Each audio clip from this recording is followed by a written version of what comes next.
Hi, my name is Susanne Matern and welcome to our new series, Structured Finance Conversations. I'm joined by Alessandro Pighi and Andy Brewer, and today we are going to have a brief conversation about the trends and developments we are seeing in consumer finance. Alessandro from our RMBS team will cover the residential loan side, and Andy from our ABS team will cover unsecured consumer and auto finance. So let's start with you, Andy. You have recently revised the ABS sector outlook to neutral from deteriorating. And with ABS sector outlook, we mean the asset performance outlook. So what are the main reasons for this change?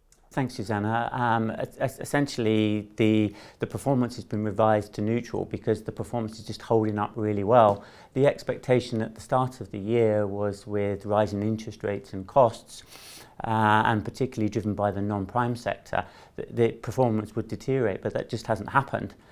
We've seen some mild deterioration in default and delinquency rates.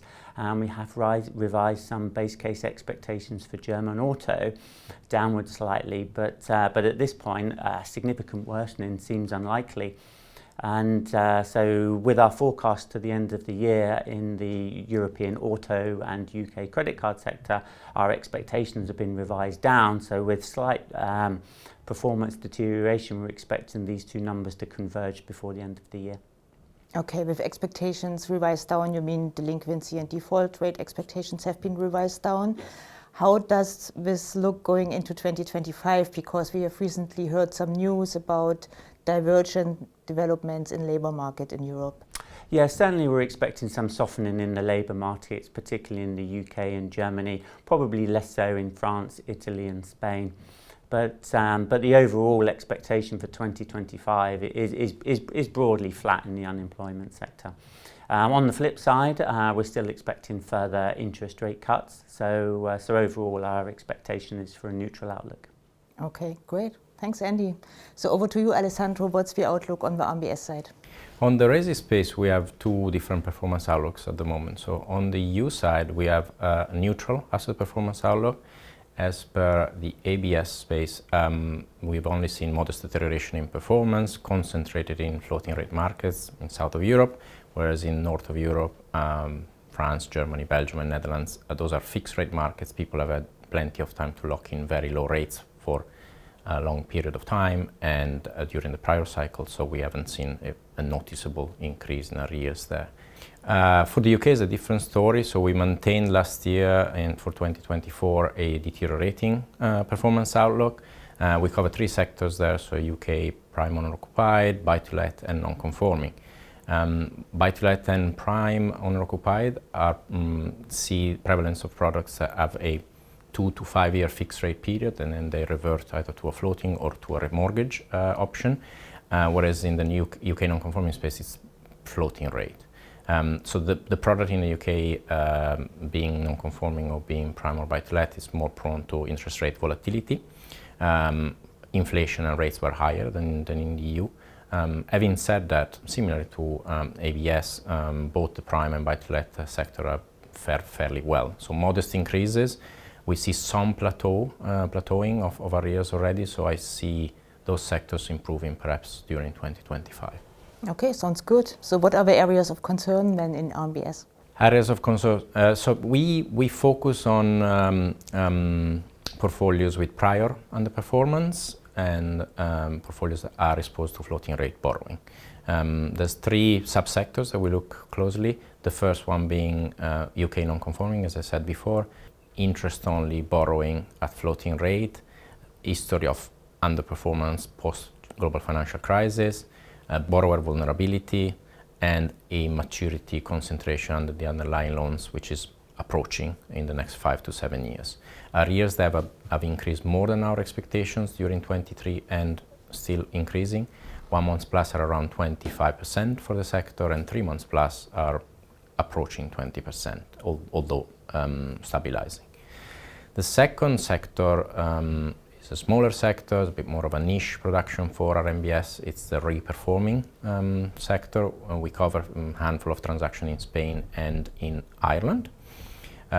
In terms of underlying borrower profile, those are borrowers that were underperforming up to a few years back, and they benefit from the low rates environment up until 22 to gradually improve their performance story.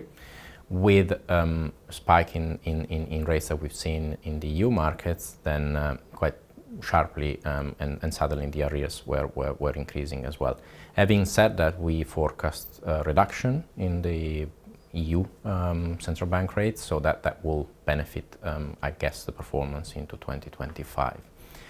The third sector of concern, much less concerning than the other two, is the production of UK specialist loans in the UK. The eligibility criteria for those products is a bit wider, so it captures people with some adverse credit or people with more complex borrowing situations. Therefore, it's not surprised that the arrears were higher than compared to the core production in the UK. Having said that, our expectations are still in line with the performance that we see. Okay, thank you. I note you didn't mention house prices. That means there's no concern on house prices. On house prices, I think for Europe, the view for 25 is of a increase in house prices. We don't have a forecast of negative prices for 25. So yes, it's fairly, I'd say, positive outlook there. Okay. So on the ABS side, what are the areas of concern? On the ABS side, primarily used car prices. We look at residual values as a percentage of the initial list price at 36 months, and we're seeing declines right across Europe. Primarily in the UK, we've seen declines of 15 percentage points from their peak in April 2023. But in other European countries as well, we've seen declines in the region of 5 to 7 percentage points this year. It's a negative from that perspective, but still above historical norms. When we look at residual value performance, it's not just about handbacks on UK loan transactions and lease transactions, but it also impacts the recoveries as well. So over the last 2 years, we've seen significant increases in recovery levels, but we're just not expecting that to continue. Overall, with defaults being low, that's the primary driver, so we still have a reasonably neutral outlook. The other area of concern is battery electric vehicles. BEV residual values have declined more rapidly than conventional vehicles, and so that's a concern for us at contract maturity. The majority of BEV sales are to corporate buyers, with skewed tax incentives driving that market. We just don't believe the consumer second-hand market is actually there yet.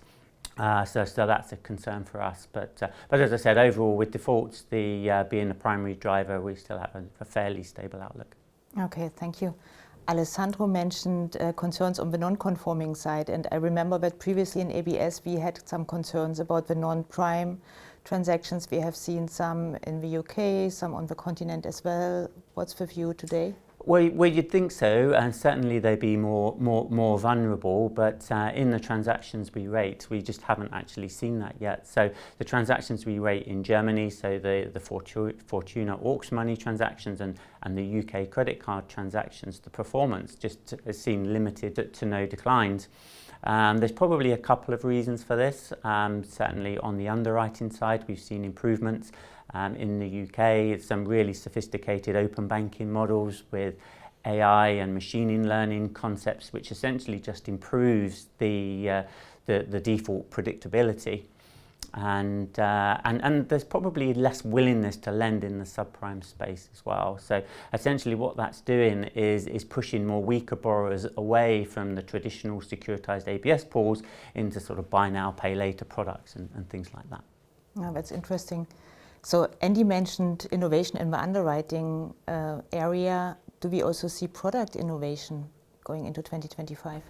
Yes, in the RMBS we've seen in the past couple of years, and we believe the situation will continue, securitization of second liens. So there's already a handful of active issuers in the market. We believe that this situation will continue in the next 2-3 years.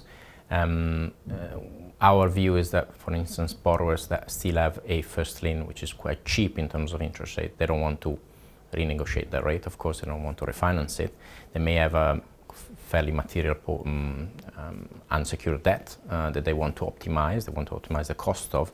So instead of having a further advance or refinancing with the same lender, they'll just temporarily opt for a second lien lending in the hope in 3, 4, 5 years to refinance the entire proposition at better rates. So I think the market there is still, we expect that to be active. The second product innovation, which is very discussed in the industry, is bridge loan financing. The situation there in terms of securitization exit, it's a bit more complex because the product is not homogeneous. Bridge loan encompasses a variety of scope or purposes, and also those are very short dated products, so 12, 18 months maximum. And for a securitization exit, you need revolving structures to cater for the duration that investors would prefer. So those are the two sectors that we think some innovation will be happening. Okay, thank you. And what do we expect on the ABS side? On the ABS side, I think we've been talking for a while about the emergence of solar as an asset class in Europe, and probably more widely home improvement loans, encompassing heat pumps and boilers and that sort of things, and the whole context of home improvement. So we will see that potentially in 2025.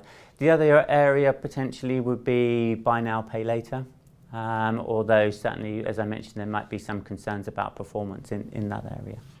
Okay. Thank you. Thank you both. And thanks for joining us today. If you have any questions or would like to continue the discussion, please send us a note to the address on the screen. Thanks for watching.